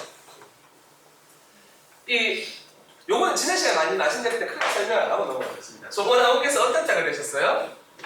아버지가 동지사로 갔다가, 동지사가 뭐냐면 아들 세자 책봉하는 것을 허락받기 위해서 가는 그 사신이에요. 그 세종대왕님 세자 책봉했을 때인지 제가 아니면 왕 등극하셨을 때인지 뭐 잘 모르겠는데 아마 즉위 원년이었던 것 같아요. 그 즉위 원년을 알리기 위해서 동지사로 갔다가 돌아오는 길목에 그대로 하고 날려버렸죠. 이유가 뭔지 아세요? 너무 인기가 좋았어. 그냥 외척이라고 아니에요. 이분이 그때 지금 국무총리에 해당하는 영의정이셨어요. 근데 영의정이셨는데 이분이 동지사로 간다고 나서니 동네 사람들이 다 몰려가 앞에서 막 쫙 사연을 하는 거예요. 자, 다녀오시라고. 근데 이게 위험한 거죠. 건국이 된 지 얼마가 되지 않아요. 가뜩이나 나라가 기반이 흔들리는데 왕실보다도 더 신뢰할 수 있는 누군가 있다는 것 자체가 뭐가 되는 거예요? 위험천만. 소나무가 아무리 세종대왕님을 사랑해도 결국에 태종임금님 돌아가시고 나면 결국에는 인망 때문이라고 그렇고 돈 때문이라고 그렇고 권력 때문이라고 그렇고 누가 이 나라를 장악할 수 있는 거예요? 신씨가 장악할 수 있는 상황이잖아요. 그래서 어떻게 했느냐? 자기 마누라 가족도 다쳤어요. 그분은 민씨셨는데 자기 아내의 가족도 다 죽여버려요. 태종임금이 진짜 독하게 그 정치를 하신 거죠. 그리고 자기 아들의 왕이 된 자기 아들이 왕이 된 아들의 아내의 아버지를 동지사로 갔다가 돌아오는 길에 숙청을 하죠. 그러니까 소나무께서 얼마나 가슴이 찢어지겠어요? 그 한을 품고 평생을 살다가 돌아가신 거예요. 그래서 뒤에 세종대왕님 나이가 많이 드시고 난 다음에 돌아가시고 얼마 안 돼서 한글 연구 한참 할 때였어요. 결국에는 불교에 귀의를 하세요. 그 이야기를 이건 이제 한글을 스님들이 만든 건 아니에요. 그거는 소설이에요. 한글은 세종대왕님께서 만드셨어요. 근데 이 보급 과정에서 불교가 필요했어요. 그 과정에서 석보산도도 원리처방지부터 나왔던 거예요. 근데 그 이야기가 신미대사 이야기인데 7월 중에 지금 나오는 영화 나람말씀이 가는 게 지금 개봉됩니다. 그 나람말씀이 이야기가 신미대사 이야기예요. 근데 이제 마지막에 불교에 귀의하게 되신 이유 중에 이거 하나 있었어요. 소나무에서 평생 부처님 전에 빌었어요. 너무 가슴 아프게 살았기 때문에. 근데 이렇게 한 집안이 몰락한 덕분에 조선이라는 나라가 어떻게 된 거예요? 600년에 가게 된 거예요. 이 집안의 힘이 없다면 흔들리는 왕실이 지킬 수 없었고요. 건국 초기에요. 근데 이 집안의 힘이 있어야 되지만 이 집안이 커지면 안 돼요. 너무 가슴 아픈 이야기죠. 그 이야기가 또 조선의 건국 정신과 관련돼가지고 또 하나 될 수 있을 것 같습니다. 그리고 그 자녀분들의 조선은 이 어떤 나라냐면은 조상신을 모시는 나라잖아요. 조상신이 이 나라 땅을 지켜주시는 거예요. 그게 뭐냐면 종묘와 사직이에요. 종묘라는 것 자체가 이 집안의 조상신이, 우리 집안의 신이 이 땅을 지키시는 신이신 거예요. 신의 가문인데 태어난 그 자녀의 태를 함부로 하면 안 돼요. 부정타기 때문에. 그래서 그 태를 못 버리고 어떻게 하냐면 태어난 그 태를 갖다가 한 곳에다가 장례 지듯이 동안을 하는데 그것을 태실이라고 부릅니다. 역대 임금님들 왕자들 태실은 다 있어요. 근데 누가 임금님 되실 줄 모르죠? 누가 임금님 되실 줄 모르잖아요. 그래서 한꺼번에 쭉 다 모아가지고 태실이 동안하는데 성주에 가면 요 산만대 위에 지금 세종대왕의 태실이 있습니다. 이 땅 찾을 때 또 밀산이 급합니다. 딱 가가지고 이 지역에 풍수지리 그때 당시 추정과하는 풍수지리가 여기 나서 딱 앉으면은 이보다 명당은 없다. 이래가지고 여기다가 사연다 해서 섰다는 이야기가 전설처럼 전해오고 있습니다. 근데 지금 보시면 아시겠지만 아무것도 없어요. 요게 지금 내용이 뭐냐면은 그 영화 대왕세종 드라마 대왕세종에서 임금 자녀분들 왕자분들 태를 봉안하는 봉안식 하는 장면이 드라마에 나왔었어요. 이렇게 해서 이제 뭐냐면 태씨를 만들죠. 요 안에 여러 왕자님들의 태가 안치되어 있습니다. 여기도 조선의 정신이 나타나는 것이죠. 왕실이 우리가 지금 생각하는 거 다르게 임금님은요, 조선의 임금님은요, 배가 뭐 흉작이 되면은 3천 이상의 반찬 드시지 않으셨어요. 나라의 흉년으로도 밥을 드시지 않으셨고요. 나라에 비가 와가지고 홍수라도 밥을 드시지 않으셨어요. 다 누구 잘못이라고 생각했기 때문에. 내 잘못이라고 생각해요. 근데 내 잘못인 이유가 뭐냐면 이 땅이 우리 조상님이 수호하는 땅이기 때문에 내 역할은 우리 조상님이 지키는 이 땅을 지켜가는 거예요. 그 의식이 뭐냐면은 조선이라는 나라를 지켜왔다는 거예요. 근데 우리는 그래서 지금 이제 그 의식이 잘못됐다고 저 얘기를 하고 있는 거예요. 유교에 제일 중요한 게 충과교죠? 왜 충과교를 해야 돼? 충과교가 맞냐면요, 우리 집안의 신이 돌아가셔가지고 나라를 지키시기 때문이에요. 우리 가문의 신이 돌아가셔서 4대 제사를 받아가지고 신 되신 다음에 이 나라를 지키시기 때문에, 그렇기 때문에 제사를 오시는 거예요. 그 조선의 건국 정신과 유교의 이념이 일치했던 거예요. 그래서 조선은 유교의 나라가 되었던 것이고 그 정신을 보여주는 것이죠. 가가지고 태실의 태를 봉안했다는 이야기를 하는 게 중요한 이야기인 거예요. 왜 태를 봉안해야 하는가라는 것이 중요하다는 거예요. 내가 성군이 못 되더라도, 내가 지금 굉장한 임금이 못 되더라도 우리 집안의 혈통에 이 땅을 지켜오시는 정신이 있기 때문에 내 다음 때에도 누가 나올 수 있는 거예요? 성군이 나올 수 있는 거예요. 그렇기 때문에 함부로 집안의 이 핏줄을 함부로 할 수 없다라는 정신이 있어요. 우리는 막 임금님들이 아무 때나 칠랑팔랑 술 먹고 넣을 거라고 생각하잖아요. 성생활을 마음대로 못해요. 일반인들은 언제든지 할 수 있는 그 성생활조차도 임금님은 하나하나 날짜 지켜가면서 오늘 이 사람 만나려고 내일 저 사람 만나려고 일일이 간섭당하면서 살았어요. 그렇게 사는 분이 신이 아니면 누가 신이에요? 근데 재밌는 설화가 있어요. 세종대왕님께서 왕위에 오르시고 난 다음에 이방원 그 태종대왕님하고 사이가 굉장히 안 좋으셨어요. 둘이 이념이 달라가지고요. 근데 태종 임금님이 돌아가실 때 굉장히 생각하고 보면 무섭잖아요. 막 아주 이쁘고 이렇잖아요. 근데 태종 임금님이 남기신 마지막 유언이 뭔지 아세요? 세종대왕님께서 고기를 정말 좋아하셨어요. 얼마나 좋아하셨느냐? 고기 반찬이 없으면 밥을 안 드셨어요. 근데 조선의 예법상 세종대왕님이 만드신 예법이에요. 아버지 돌아가시거나 부모님이 돌아가시면 3년 동안 상을 지내야 되는데 그때 동안 뭘 못 먹어요? 고기 못 먹어요. 임금이 먼저 지켜야 돼요. 그 예법을 지켜왔거든요. 좀 국제 오래에 나오는 이야기예요. 근데 태종 임금님이 그게 걱정이 되신 거예요. 돌아가시면서 실제 실화예요. 그 유언에다가 이렇게 남겼어요. 금상이, 지금 임금이 고기가 없으면, 고기 반찬이 없으면 밥을 먹지 않으니 내가 죽거든 금상의 반찬에 고기를 치우지 말아라 라고 하는 명을 남겼어요. 이게 이럴 때 박수가 한번 나와요. 아버지의 사랑이 느껴지지 않아요? 세종대왕은 자식은 내리 말아요.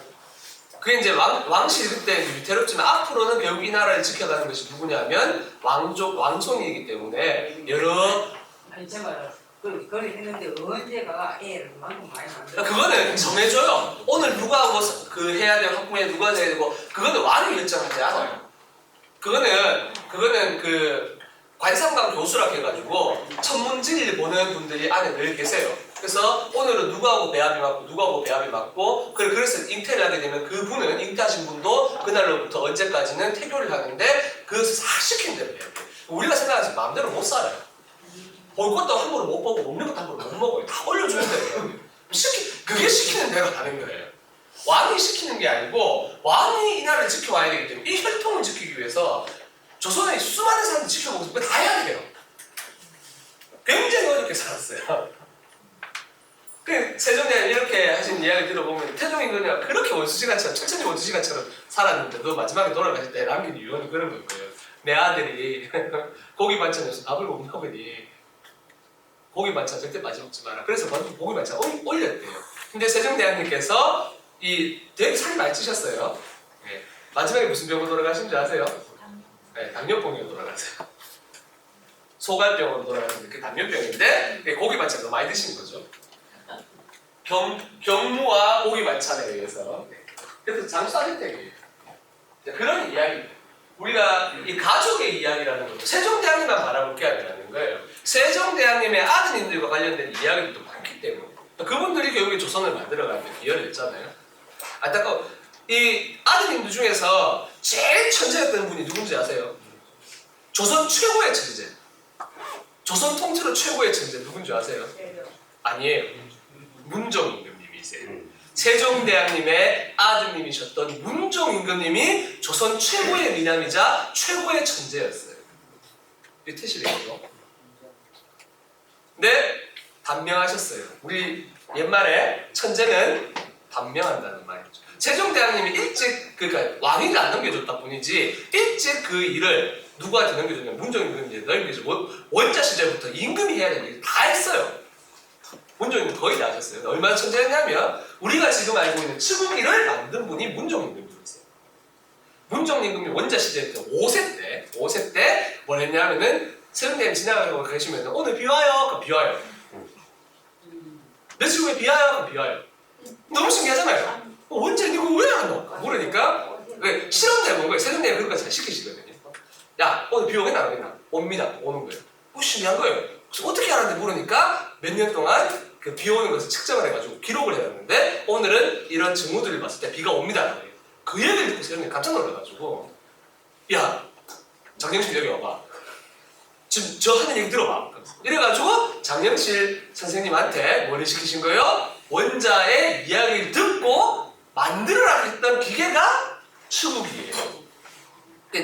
장영실 선생님이 만드신 게 아니에요, 치국이를.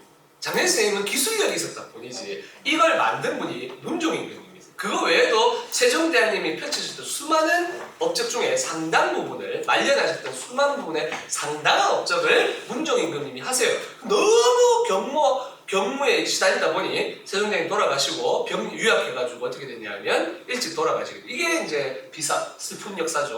그래서 아드님이 단종임금님이시잖아요. 힘은 없고 임금이 힘이 없는데 지금 외척뿐만 아니라 수많은 어떤 세력들은 막 기승을 부리고 누를 방법은 없고 그래서 수양대국에서 선택할 수 있는 방법은 밖에 없었어요. 본인이 왕위에 올라서 왕실을 안정시키는 방법밖에 없었어요. 본인이라고 조카 죽이고 싶었겠어요? 아니었을 거예요. 같은 핏줄인데 얼마나 되겠겠어요. 근데 어쩔 수 없이 어떻게 해요? 사약을 내린다 그죠? 이게 우리나라에 굉장히 아픈 역사예요. 그런 이야기들.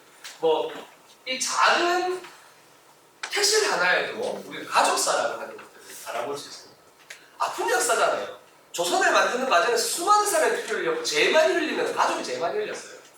이 집안이 가장 피를 많이 흘렸기 때문에 이 집안이 뭐가 된 거냐면은 조선의 왕실이 된 거예요. 이후로도 가장 많은 피를 흘린 데는 누구예요? 왕실이죠. 그리고 조선왕께 이 드라마, 이 영화 같은 거 만들어졌는데 혹시 들어가셔서 시간 되시면 꼭 보세요. 말모이라는 영화입니다. 여기에 이제 43년도에요.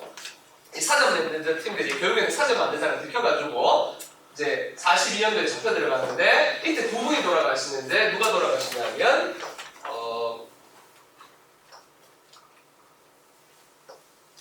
잘 안 보이네요. 예, 사진으로 잘 보이네요. 한희진이라는 이분이 돌아가시고 그 다음에 한산 이윤재 선생님 어디 계십니까? 여기 이분 돌아가시고 33분이 잡혀 들어가서 2분이 돌아가시고 나머지 분들은 풀려났어요. 여기 이제 알만한 사람이 가람이 이병기 선생님, 시조 만드시던 이병기 선생님 같은 분도 계시고 병산 김범님, 아까 전에 초대 검찰총장을 지내시고 동국대학교 총장을 지냈다고 하는 김범민 선생님, 그리고 초대 반민족특별위원회 위원장이고 대구시생신 애산 이인 선생님, 건국훈장 다 받으셨어요. 그리고 이분이 재밌는 분이에요. 요 이금로 선생님이라는 분이랑 돌아가셨던 한산 이윤재 선생님의 이야기를 섞어서 만든 영화가 이 영화예요. 말모이라는 영화. 이 만든 영화인데 주인공이 요 사람이 그 사람을 섞어놓은 이야기. 이금로라는 분은 아주 재밌는 분이에요. 이분은 국악자가 아니셨어요. 젊은 시절에 그 백산사회라고 조선 우리 독립운동하는 팀들 중에서 돈을 제일 많이 냈는 집안 가문이 있었어요. 백산상회라고 하는. 여기 안희재라고 하는 선생님이 계셨는데 안희재 선생님께서 뭘 하셨냐면 우리가 인재를 육성하지 못하면 절대 나라를 되찾고도 또는 나처럼 되찾을 수도 없을 뿐더러 되찾고 나서도 우리가 이 나라가 위태롭다 다시. 그러니 우리는 인재를 키워야 된다 해가지고 매년 한 10명 정도, 정확하진 않은데 내외의 인재들이 발굴해가지고 외국 유학도 보내고 공부도 시키셨는데 거기에 발탁이 되어서 독일 유학을 다녀오신 분이에요. 독일에서는 경제학 공부를 하셨어요. 근데 사회주의 경제학을 공부하셨어요. 우리나라에 돌아오셔가지고는 젊은 나이에 이금론 선생이라는 이분이 뭐 하냐면은 무너져가던 조선어학기, 그때 당시 조선학기 돈이 없고 막 이래가지고 무너져가고 있는데 와가지고 이렇게 얘기하는 거예요. 다시 한번 힘을 내야 됩니다. 주시경 선생님께서 하셨던 이 사전 진짜 끝까지 만들어야 됩니다. 지금 하지 않으면 우리만 잃어버립니다. 이미 이 사람 유학 가서 돌아올 때쯤 되니까 어린 아이들이 10살 빼기 꼬매들은 한국말을 모르는 거예요. 아예 일본어만 쓰고 있는 거예요. 큰일 납니다. 이러다가는 진짜 나라를 잃어버립니다. 그래서 우리말을 지키기 위한 운동으로 조선어 교육운동을 시작했고 거기에 중심 키워드로서 사전 편찬 사업을 주도하게 돼요. 근데 여기 때 이분이 똑똑했던 게 뭐냐면 친일, 니 편 내 편 안 가렸어요. 춘원 이광수 같은 분은 진짜 친일파였거든요. 그런 분도 모시고 오는 거예요. 왜? 일단은 사전을 만들어 가면 통과를 해야 되잖아요. 우리 편만 내리고 어떻게 사전을 만들어요? 총독부가 승인을 안 해주는데 이분이 온 동네 찾아다니면서 얘기하는 거예요. 괜찮습니다. 같이 하시죠. 그래도 선생님 조선인들을 위해서 친일행위 하는 거 아닙니까? 선생님 같이 하시죠. 이래가지고 여기서부터 저기까지 정말 친일파에서부터 저 끝에 독립운동까지는 다 100년을 다 일일이 찾아다니면서 승인해가지고 조선어 사전 편찬위원회를 조직을 해요.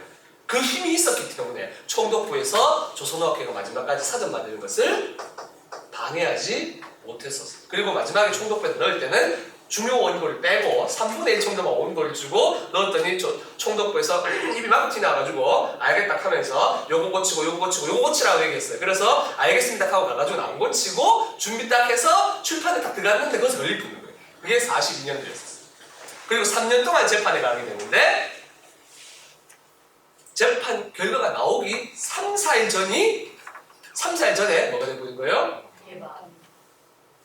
광복이 나와가지고 제일 먼저 했던 게 뭐겠습니까? 이분들이 사전 찾는 거예요. 총독부에서 다 가져갔거든요. 사전 찾으러 옥내방에 다니는데 한 달 동안 이 사전 못 찾아서 30몇 년을 준비했던 사전인데 못 찾아요. 그렇게 했다가 한부가 어디서 발견된 거예요? 서울역에서 발견이 된 거예요. 이럴 때 박수 한번 주셔요. 여기에는요 과학자도 계시고 국악자도 계시고 변호사도 계세요. 이분들이 합쳐서 국가의 법을 만들었어요. 그 법을 지금 우리가 법에 의해서 법치국가가 되어가고 있는 거예요. 변호사 같은 분들이 들어오실 수밖에 없는 것이죠. 대구의 이상한 선생님 집안 중에 제가 지금 이름 성함이 기억이 나는데 그 삼촌 이름이 소남 이일호예요. 근데 그 위에 형님이 아버지 이름이 있는데 아버지가 대구 8대 갑부 중에 하면 제가 성함이 기억이 납니다. 그분이 이제 뭐냐면은 돈을 대신 게 맞아요. 근데 아니 그 밑바탕을 맞아요, 맞습니다. 제가 지금 성함이 지금 갑자기 기억이 안 납니다. 예, 제가 칼럼도 한번 썼는데 이상하 선생님 집안의 어르신이 대구 8대 갑부 중 한 분이라 가지고 그분이 뭐냐면 계속 보이지 않는 뒤에서 독립운동 자금이 이런 것들이 많이 됐는데 이분의 그 삼촌이 백부가 이일호라는 분인데 이분이 일제시대 친일행위를 좀 하고 이랬어요. 근데 저는 친일행위라고 보지 않아요. 왜 그러냐면요. 독립자금이 요만큼 되잖아요. 그러면 이걸 일본이 모를 수가 없어요. 불가능하잖아요. 돈이 도는데. 그러면 일본에다 얼마 줘야 될까요? 이만큼 줘요. 그래야 눈 감아주는 거예요. 안 그러면 여기서 어떻게 조선 바닥에서 친일 독립운동 해요? 못하죠. 제 입장입니다. 이 부분에 대해서 역사적으로 다른 해석을 하시는 분들도 있으세요. 독립운동했는 증거와 친일행위 증거가 동시에 존재할 때 친일행위로 보시는 분도 있고 저처럼 이것은 어쩔 수 없는 상황이었다고 보시는 분도 있으세요. 저는 어쩔 수 없는 상황이었다고 보는 쪽이에요. 네, 그 소남 이호 선생님 같은 경우에 저는 친일 행위가 아니라고 보는 이유가 뭐예요? 저는 개인적으로 좀 자료를 찾아봤는데 이분이 장재현 선생이나 이런 분들하고 관련이 있었던 게 맞고요. 최근에 제가 좀 데이터베이스를 검색하다가 자료를 찾았어요. 그리고 일기문이 몇 개 발견되었는데 그 시위라 방송되고 있었던 장재현 선생하고 이 소나훈 선생의 사이에서 왔다 갔다 하면서 일을 하셨던 분이 일기를 남기셨어요. 근데 그 일기의 내용을 보니까 이분이 진짜 그 독립운동 하셨던 것 같아요. 근데 독립운동을 했기 때문에 어떻게 됐냐면, 그러니까 원래 할 얘기가 아니었는데요. 법원에 잡혀가요. 잡혀가가지고 일본 판사 기록문을 제가 봤는데, 야, 니 독립운동 했지? 아니라고 그러고요. 절대 그러겠어. 저는 천황폐하 반세입니다. 이렇게 얘기를 하거든요. 그 나와요. 그러니까 거짓말하고 있는데 니 누구 만나고 돈 줬잖아. 니 새끼 니 조카 그 새끼가 독립운동 하고 있잖아. 그러니까 이제 이분이 변명을 하시는데 어떻게 하냐면, 아니 그 사람이 제가 속았어요. 그분이 진짜 독립운동 했는 걸로만 증거가 나오는 분이에요. 마산에 가서 독립운동 하셨는데, 이 양반이 와가지고는 이런 사업한다고 내한테 돈을 좀 빌려달라고 해가지고 가지고 날라가지고 나도 그 새끼 때문에 지금 속상해 죽겠다고. 그 탕규현문은 그렇게 나와요. 내용을 내용을 보면 탕규현문이 아니죠. 그러니까 진행 회의록 같은 건데. 그리고 두 번째는 뭐냐면, 조카가 어린 놈이 있는데 이 새끼가 지도 원래 집안에서 물려받은 자산이 좀 있어가지고 정신줄 차리락하는 정신을 못 차린 개새끼 같은 놈이 그 돈 가지고 팔아가지고 날라가지고 도망간 지가 몇 년 됐는데 소식이 연락이 안 됩니다라고 나와요. 근데 그분이 대한민국 독립군 장군이세요. 이상정 장군이. 아내가 대한민국 최초의 여성 비행사. 그리고 이상하 선생님의 큰형님. 그러니까 집안이 그런 일을 했다는 건 이분이 친일행위 좀 하긴 했지만 제가 봤을 때는 그러니까 대외적으로 활동을 해야 되니까 친일행위도 할 수밖에 없었는 게 아닌가. 개인적으로는 그렇게 생각합니다. 예. 어쨌든 이런저런 일들 때문에 이 영화를 만들 때도 그게 문제였어요.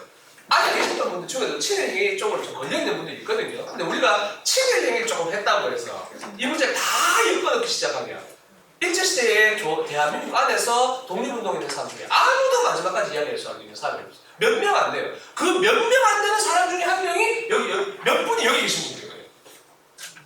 여기 계신 분들. 그래서 마지막에 잡혀갔는데, 야, 이 독립운동 했지? 하면 3년 동안 싸웠는데, 애산 이인 선생이라는 분이 워낙 대단한 사람이다 보니까 계속 재판을 끄는 거예요. 계속 끄는 게 가지고 마지막에 안 되겠다 해가지고 증거로, 이 독립운동에 딱한 증거로 사전을 증거 자료로 가지고 왔다가 광복을 받고는 그게 서울역에 방치되어 있다가 한 달 만에 발견이 돼가지고 그래가지고 사전을 찍게 된 겁니다. 뭐 자세한 이야기들은 디테일할 때 조금씩 더 들을 수 있기 때문에 큰 틀에서 오늘은 이야기를 좀 해보려고 합니다. 그래서 예산이라는 분, 이런 분이신데요. 1896년에 대구의 사일동에서 태어나셨습니다. 경주이시고요. 1917년에 일본의 명치대학교 법학과를 졸업하시고 변호사가 되셨어요. 최초의 변론이 의열단입니다. 의열단이 저는 잘 몰랐거든요. 의열단에 대해서 잘 몰랐는데 저도 여기 이 앞에 특강을 듣고 알게 됐어요. 의열단이라는 곳이 얼마나 중요한 곳이고 대구와 인연이 있는지.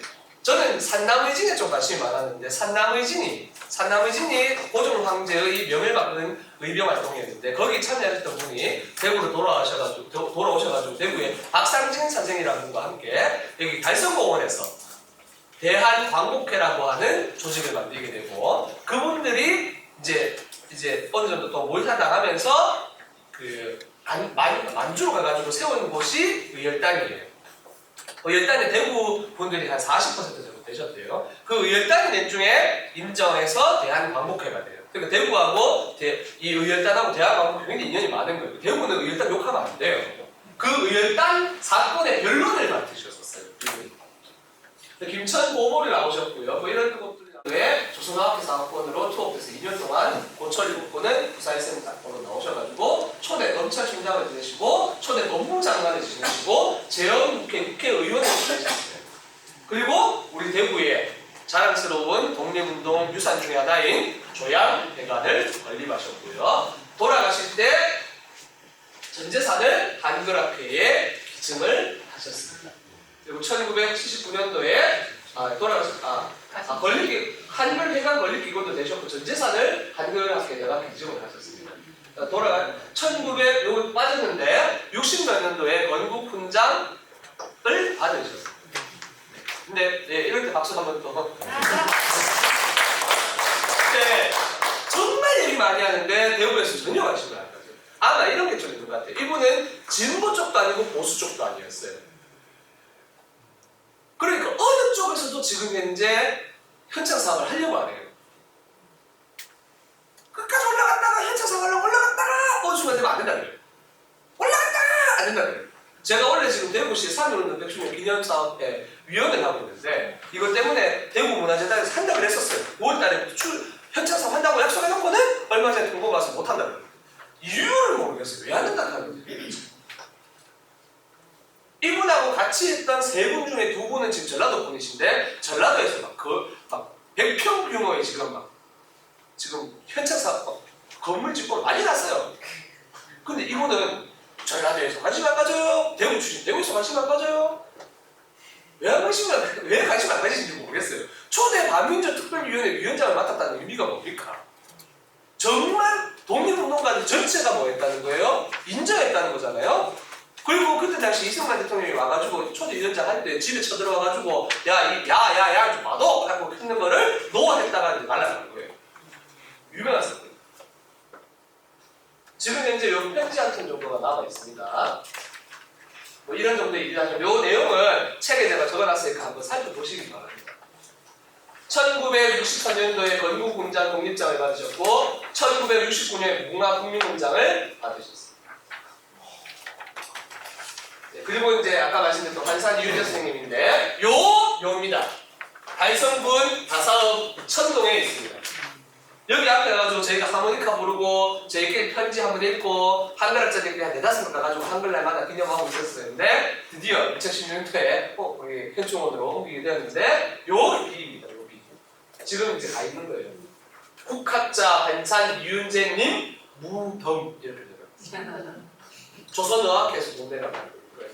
이거는 박수를 치지 않겠습니다. 가슴 아프기 때문에. 그리고 김해문화원에서 2016년 10월 4일에 한산 이윤재 선생님 묘비를 여기에 세운 사유에 대해서 이렇게 내용을 해놨습니다. 제가 한번 소리내서 읽어보겠습니다. 한배 선생은 1943년 12월 8일 함흥 감옥에서 순국한 후 곧 동지들이 잔의위원회를 구성하여 광주 이씨의 선양인 경기도 광주에 안장하였다. 1946년 4월 6일 위 안장위원회는 선생의 애국심과 한글 사랑의 정신을 후세에 영원히 남기기 위해 묘전에 비를 삼가 세웠다. 1973년 선생의 묘소는 유적이 경북 달성군 다사면 마천산에 이장을 하였고 돈이 없어서 그냥 이장했어요. 2013년 9월 28일 선생의 유해는 국립대전현충원 애국지사 묘역에 영원히 안장되었지만 묘비는 현충원 규정상 함께 옮길 수 없어 마천산에 그대로 남게 되었다. 하지만 67년 세월을 함께한 묘비가 야산에 홀로 서 있다는 사실은 선생을 빌고 존경하는 많은 분들에게 안타까움을 자아내게 하였고 이러한 연유로 하여 한글학회와 유족분들이 묘비를 선생의 고향인 김해의 한매 선생 조형물 곁에 세울 것을 희망하였는데 한매 선생 기념사업을 추진하고 있는 김해문화원이 이러한 소중한 뜻을 받들어 경남 동부보훈시청의 도움을 받아 여기에 세우게 되었다. 여기 박수를 한번 주셨습니다. 죄송합니다. 계속 김천으로 알고 있었어요. 제가 실수했습니다. 이름이 좀 비슷하다고 했는데 김해. 여기 이제 한글학회 분들이랑 저희 그 유족분이 계세요. 여기 이제 한글학회 회장님이시고 저희 경북대학교 국어교육과 교수님 지내시다가 퇴임하셨고요. 네, 지금은 이제 한글학회 회장을 하고 계십니다. 옮겨왔고요. 교육회 이제 비상 내용이 너무 많아서 다 읽지 않겠고요. 이거 처음에서 비상을 하나 썼는데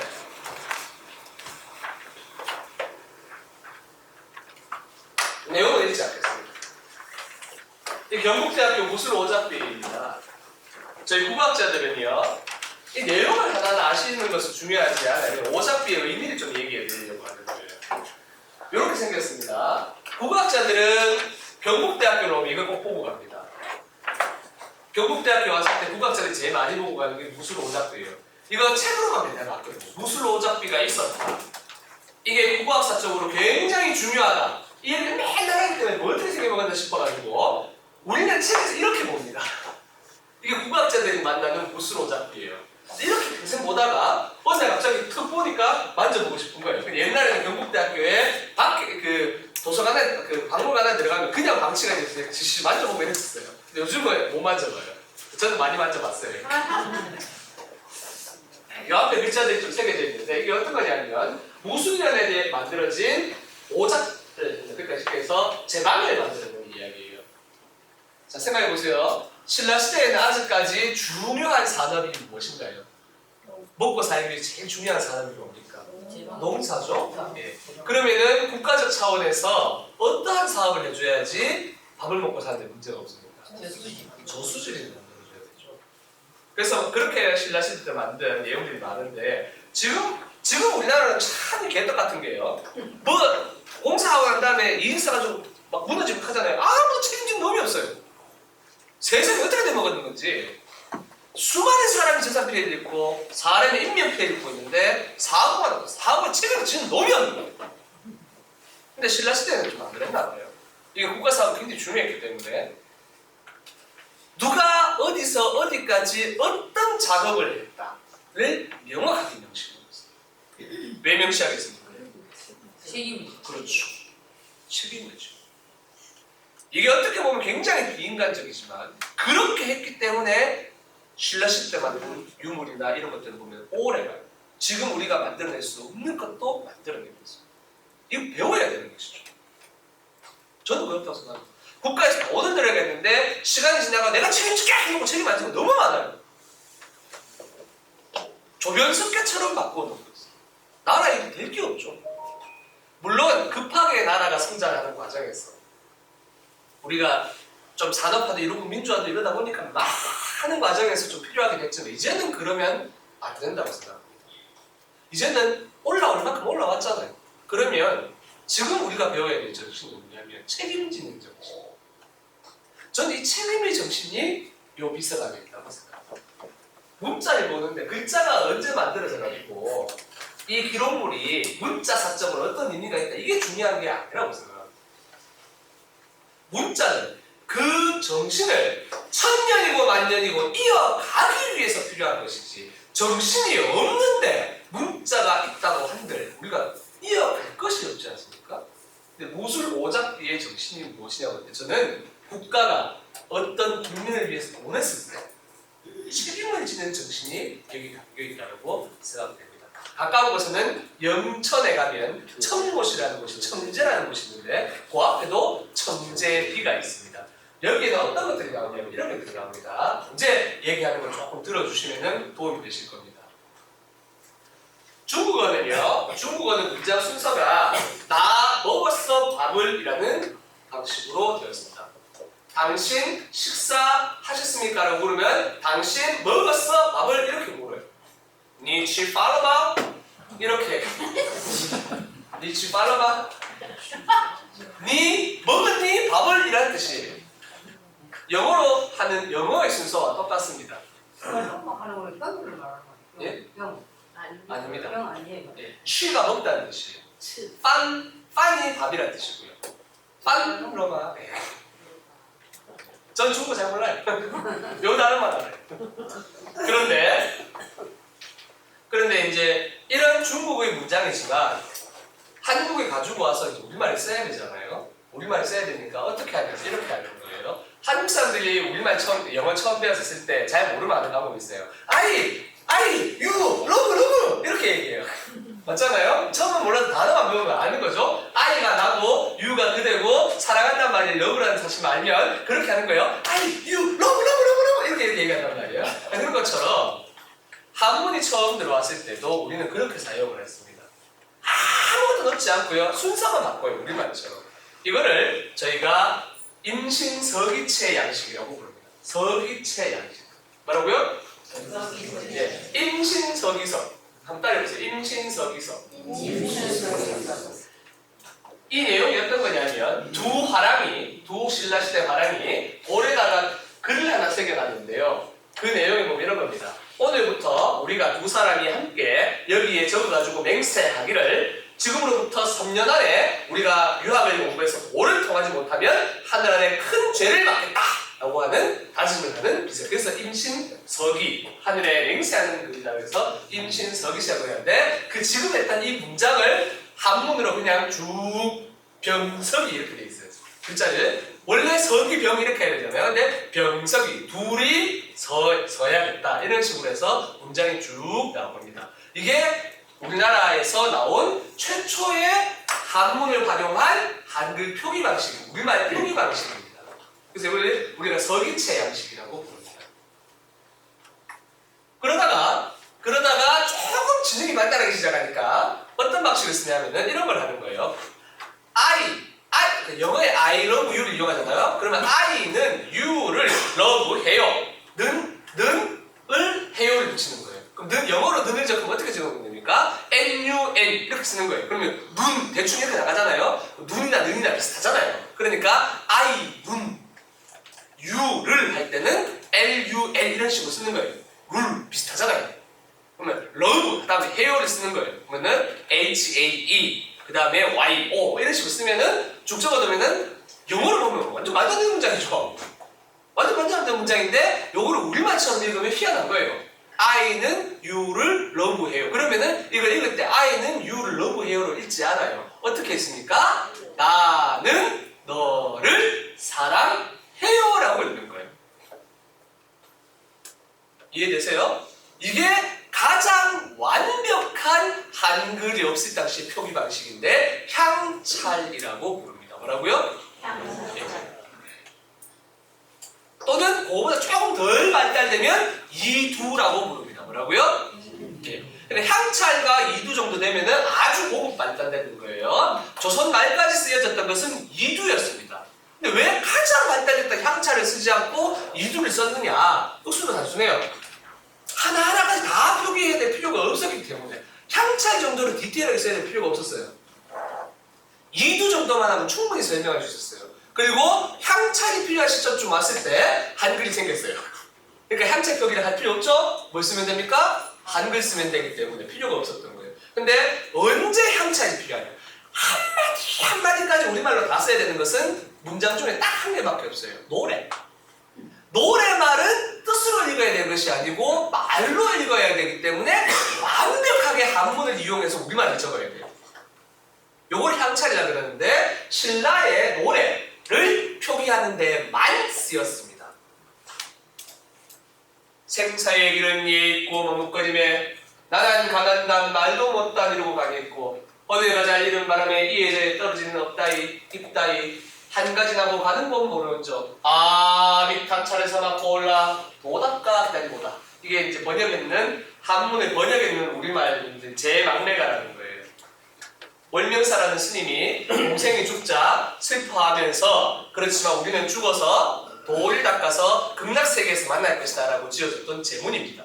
요 노래말이기 때문에 이런 거는 완벽하게 적어야 되는 거예요. 그래서 향찰 같은 걸로 표기가 됩니다. 근데 조선시대에 와보면 한글이기 때문에 글을 써야 될 필요가 없는 거 노래 가서 뭘로 쓰면 되니까요.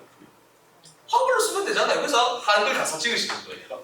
한글로 쓰시는 거예요, 가사를. 근데 이제 신라시대는 없었기 때문에 이렇게 했는데 그냥 일반 문장들을 쓸 때는 어떻게 하느냐면 한문 넣고 그냥 이두표기 몇 개 넣고 이렇게 쓰는 거예요. 그 사이에 완벽하게 발전적인 사이에 사이사이 살짝 한문 조금 한글 조금 막 섞어 쓰는 경우들이 있어요. 이게 우리말인지 중국어인지 모르겠도록 섞였는 게 있는데 막 거의 한문 같아요. 근데 중간중간에 우리말 같은 느낌이 살짝 들어가는 표기 양식이 있는데 이것을 속한문이라고 부릅니다. 뭐라고요? 네. 그러니까 임신서기체 양식 이후에 나왔던 것이 속한문입니다. 그리고 속한문 이후에 이두가 나오게 됩니다. 그러면 이두가 나오기까지 시간이 많이 걸리겠죠? 그 사이에 속한문이 존재했다는 증거가 있어야 되는데 바로 이 무술 오작비가 그 속한문이 존재한다는 것을 보여주는 양식.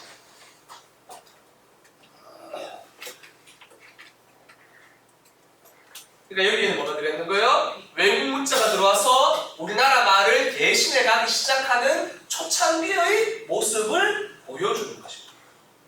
근데 문자의 기능이 무엇인지를 확인시켜주는 거죠. 문자를 써야만 하기 때문에 외국 문자이 아니냐? 중요하지 않아요. 우리 거 없으면 넘어가라도 써야 되는 거예요. 공적인 일에, 책임이 있는 일에 표기를 해야 되고 기록을 남겨야 하기 때문에 외국의 문자가 필요했던 것입니다. 근데 이것을 우리말로 바꾸어가는 과정들이 있었다는 거예요. 적을 쓰면서도 늘 마음속에도 우리 걸 만들어야 되는 의식이 있었다는 거예요. 근데 이 표기 양식을 완벽하게 한글을 만드는 방식으로 바꾸는 분이 누구냐? 그분이 설총 선생님입니다.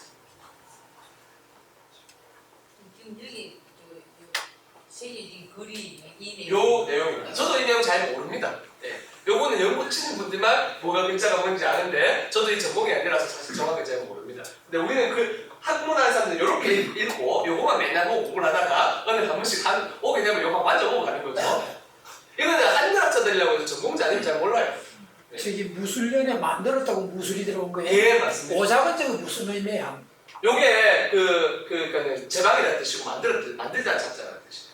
요 이제 오가 제방, 예, 제방. 요 작은 만들었다.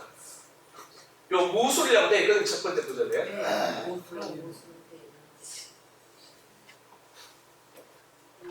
이 원래 이름에 붙어 있는 게 아니고 저희가 이제 저거 보고 그냥 무슨 오작이라고 이름 붙인 거예요.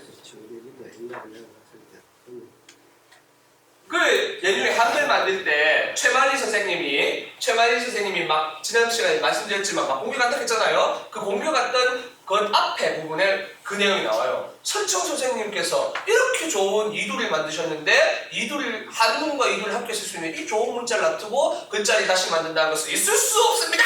하고 얘기하니 세종대왕님 말씀이 연식이야. 야, 니 말이 되는 소리를 해라. 그러면 설청 선생이 한문 가지고 와서 우리말 쓰는 건 되고 이 나라의 임금인 내가 우리 백성들로서 글자 만들면 안 된단 말이야! 말이 되는 소리 해! 라고 얘기했어요. 이게 세종실록에 나오는 얘기예요.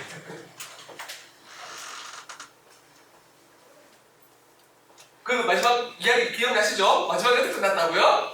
네가 내보다 원하게 돼서 멀다 한다라고 해서 이기셨어요. 세종대왕님 이런 원리 다 알고 계셨다는 거죠. 그리고 이제 아까 보셨던 음식집 이방입니다. 요렇게 생겼고요. 요건 최근에 이제 그 영양에 가면 부들 마을에서 지금 재현해주고 있는 음식입니다. 한 번씩 가셔서 탐방도 한번 해보시고 식사도 한번 해보시는 게 좋을 것 같아요. 이거 굉장히 비싸요. 이거는 거의 뭐 왕실에서 먹는 정도의 음식들이라는 거죠. 지금 구현하기는 굉장히 비쌉니다. 다른 거 있고 비싼 거 있고. 아니요, 비싸요. 비싸요. 이게 뭐 관광지랑 엄청 잘 팔리는 것이 아니기 때문에 특별한 데로 갔을 때. 이방 세미나라고 했거든요. 예, 거기에 저 가까이 되고 음식들. 직접 만드신 분이 나오시가지고 예. 전부 다 보고 맛도 보여주고 전시도 하고 했어요. 그 음식 제작하신 그분이 위 앞에 수업하셨던 백주현 선생님한테 자료를 받아서 증빙을 해가지고 복원을 하신 거예요. 그래서 두들 마을에 백주현 선생님 가시면 굉장히 좋아해요. 이 책 자체를 그분이 번역을 하는 거예요. 한번 주시죠. 그 책 앞부분 옆에서 딱 끊기면 딱 끊기고. 예? 뭐 어떤 거예요? 무슨 말? 하실 말씀 있으신 분? 아니 그 글을 내란 분들은 옛날에 우리 좀 아픈 분들 다 읽을 줄 안다니까요. 아 예. 글을 아 이거 말씀이세요? 예. 그냥 없어도 예. 거의 다가 지금 우리보다 한 20세 이상 되는 분들은 거의 다 수준 있는다 이거야. 그게 굉장하신 거죠. 그거는 근데 이제 선생님들한테 익숙한 거지만 현대의 저희들한테 이제 어려워요. 이 책을 이리 눈 어두워 어두운데 간신히 썼으니 이 뜻을 잘 알아. 이때 이대로 시행하고 딸 자식들은 각각 법교가되 이 책을 가져갈 생각을 하지 말라. 안 주다는 글자가 잘 안 보이네요. 안 되시. 안 해신 말며 예. 부디 상치 말게. 그다음에 예. 상치 않게 잘 간수하야. 예. 수위 떨어 발이디 말라. 이렇게 되어 있습니다. 딸 자식들란 내격하고 가져가지 마라. 잘 먹어. 근데 앞에 구절이 되게 재밌어요. 이게 말년에 정말 어렵게 쓰셨다는 게 느껴지죠. 이 책을 이리 누누누는데 간신히 썼으니 이렇게 말씀하셨는데 근데 글씨는 정말 잘 쓰세요. 이렇게까지 글씨가 나오는 것 같지 않은데 그래서 이 필사본이잖아요. 한 권밖에 없는 책인데 지금까지 굉장히 보존이 잘 되어 있습니다. 한글 연구에 많은 업적을 남긴 책입니다. 그리고 지난 시간에 요거는 한번 보셨잖아요. 이게 경풍각시연간입니다. 그 앞에 선생님께서 많이 해주셨기 때문에 그때 나왔던 거죠. 문안 아래없기 요사이 규 어떠 하옵션고 비별 모라와 주야 분별 하옵노이다. 발서 안구 사람이나 보내올 것을 종의 자식의 하옵난 역신이 큰 역신인지 작은 역신인지 이게 벌써 인사를 하려 했는데 벌써 인사를 하려 했는데 인사를 못 간 거예요. 왜 그러냐면 역신이 더 온 거죠. 역신이 뭡니까? 천연두가 더 온 거예요. 그래서 지금 가면 안 되는 거예요. 이 집안이 살아야 되기 때문에 이 집안의 종의 자식이 하고 있는 천연두가 큰 역신인지 작은 역신인지 자세히 모르서 지금 못 부렸사옵나이다. 못 보냈습니다. 큰 것이 아닌가 싶으얼세 이제야 사람 부리합노이다. 혹시나 큰 것인가 싶어가지고 이제야 사람을 보내옵니다. 자식단한 열의 갔사오니 우연히 요란히 여기시었거나 하옵노이다. 이게 이제 지난 시간에 하셨던 부분이죠. 자신들 여러 명 보냈으니까는 혹시라도 요란스럽지 않을까 걱정이 좀 됩니다. 수위 다녀 아옵보저 하오되 그래도 당신한 의심이 깊지 아니 하옵에 이 달이나 지나왔거든 이 달이 지나왔거든 오려 하옵노이다. 아우 자식 둘난개 두 명을 갑상잔재 아우 자식 두 사람이 갔을 때에 원문 가르쳐 보내옵소서. 수고로 사오신 원문 가르치 앞소서.